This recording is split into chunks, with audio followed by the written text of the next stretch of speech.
Hello everyone, good morning. তোমরা সবাই কেমন আছো? আশা করছি সবাই অনেকটা ভালো আছো। আমিও ভালো আছি। এনজে লাইফস্টাইল ব্লগে তোমাদের সবাইকে ওয়েলকাম। সকালে ঘুম থেকে উঠে আব্বু রাত্রে রান্না বাকরগুলো ভেজে নিয়ে এই তাওয়াতে একটা ডিম ভেজে নিয়ে সবার জন্য চা গুলো নামিয়ে নিলাম। চা খাওয়া কমপ্লিট করে কালকে টিউশনিতে দেওয়া নোটগুলো লিখে নিলাম।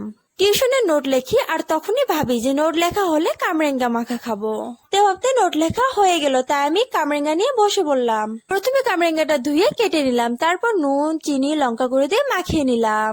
আমরা তো এটাকে কামরেঙ্গা বলি, কারা কারা কি নামে বলো কমেন্ট করে জানাবেন। কিন্তু কামরাঙ্গাটা কিন্তু অনেকটা মিষ্টি ছিল।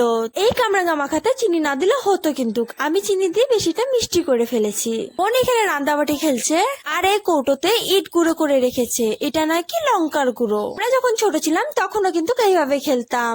ইট গুঁড়ো করে রেখে ইটের গুঁড়োকে লঙ্কার গুঁড়ো হিসেবে ব্যবহার করতাম। সেই গুঁড়োতে কিছুটা চুন মিশিয়ে দিলে হলুদ গুঁড়ো হয়ে যেত। সেই হলুদ গুঁড়ো পাতা দিয়ে বানা সবজিতে দিয়ে দিতাম। আবারও কিছু শুকনো বালুকে জিরের গুঁড়ো হিসেবে ব্যবহার করতাম।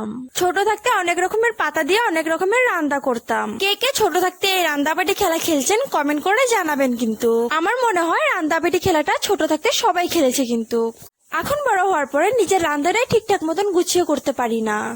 আমার মতো অনেক মেসে যারা ছোট থাকতে পাতা দিয়ে অনেক অনেক রকমের খাওয়া বানাতো, এখন বড় হওয়ার পরে নিজের রান্নাটাই ঠিকঠাক মতো গুছিয়ে করতে পারে না। তখন ছোট থেকে বড় হই, রাগ অভিমান জিদ সবকিছু দূরে সরিয়ে দিয়ে নিজেকে মানিয়ে নিতে হয়। এটা যে আমি বলা কথা তা নয়। যারা যারা আমার থেকে বড় আপুরা আছে তারা তারা বুঝতেই পারবে এই ভিডিওটা দেখলে। জানি না আমি তোমাদেরকে কতটুকু ভালোবাসা দিতে পারবো, কিন্তু হ্যাঁ ততটুকুই ভালোবাসা দিয়ে তোমরা আমার পাশে থাকবে। কিন্তু আর আমিও তোমাদের পাশে আছি। তোমাদের সাথে কথা বলতে বলতে আমার কাম প্রায় শেষের দিকে। আম্মু ডিমগুলো বানিয়ে নেওয়ার পরে সবাই মিলে ভাত খেতে বসলাম। ভাত খাওয়া দাওয়া কমপ্লিট করে টিউশনের দিকে রওনা দিলাম। আজকে টিউশন একটু জলদি যাচ্ছি, কারণ আজকে আমার টিউশনিতে এক্সাম আছে। আজকের ভিডিও এইটুকে। ভিডিওতে কিছু ভুল হয়ে থাকলে কমেন্ট করে জানাবেন। কিন্তু